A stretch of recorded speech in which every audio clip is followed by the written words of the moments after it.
अजित पवारांनी आंबेडकरांसोबत जावं, अमोल मिटकरींचा खळबळजनक वक्तव्य. महायुतीत अजित पवारांना डिवचण्याचा प्रकार सुरू. मिटकरींचा महायुतीवर मोठा आरोप. शिंदे फडणवीसांना सांगतो, मराठ्यांची वाय पान हलणार नाही. ओबीसींची मोठ बांधण्याचा प्रयत्न करू नका. जरांगे पाटलांचा देवेंद्र फडणवीसांना इशारा.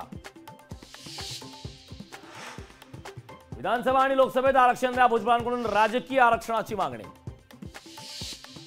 आंदोलन स्थगित, मात्र लढा सुरूच. 10 दिवसानंतर लक्ष्मण हाके आणि नवनाथ वाघमार यांचं उपोषण मागे.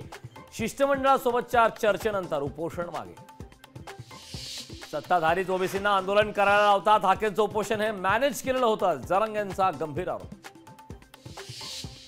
ओबीसींबाबत सरकारला उशिरा जाग आली. मराठा आणि ओबीसी समाजाला सरकार फसवत आहे. सुप्रिया सुळेंची जोरदार टीका.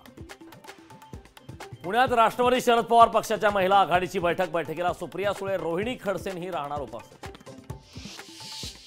विधान परिषदेसाठी भाजपमध्ये इच्छुकांची गर्दी. भाजपकडून आतापर्यंत 35 जणांनी केला अर्ज दाखल. मुंबई पदवीधर मतदारसंघ निवडणुकीचा देवेंद्र फडणवीसांनी घेतला आढावा. मुंबईतील सर्व आमदार, खासदार आणि नगरसेवकांसोबत साधला संवाद. विवेक कोल्हेंनी कोपरगावमधील 670 जणांची नोंदणी एका दिवसात कशी केली? अपक्ष उमेदवार विवेक कोल्हेंच्या आरोपाला आमदार किशोर दराडेंचा पलटवार. साताऱ्यातील हाय प्रोफाईल सातारा क्लब शासनाने ताब्यात घ्यावा. माजी सरकारी वकील विकास शिरगावकरांची मागणी.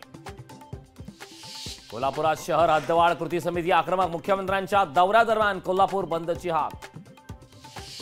सांगलीत काँग्रेसचे शक्तीपीठ महामार्गाविरोधात आंदोलन. आंदोलनादरम्यान पालकमंत्री सुरेश खांडेंचा अडवला ताफा.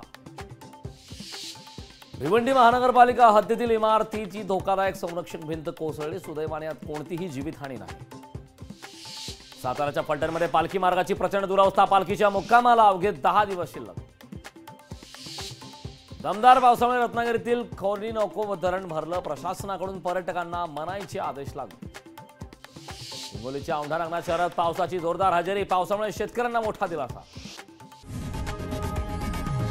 लोकशाही मराठी ऐका, पहा, जागरूक रहा.